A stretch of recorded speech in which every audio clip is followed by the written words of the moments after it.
आप सभी को इस मिनी ब्लॉग में स्वागत है। फिर से मैं आपके लिए मिनी ब्लॉग लेके आ चुका हूँ। ये मिनी ब्लॉग बहुत अच्छी बनी है। कैसे हो आप लोग?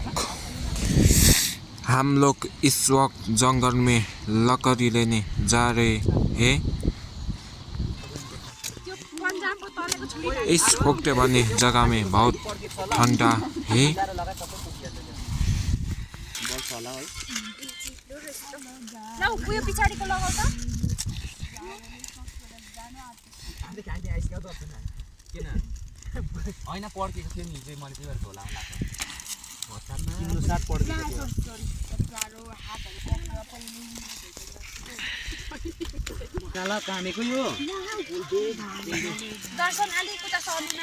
छोड त दर्शनी मेरो हात चाहिँ अलिक सेको त एकछिन बोल्नु त दिन हौ तै पनि यस्तो लक्कीले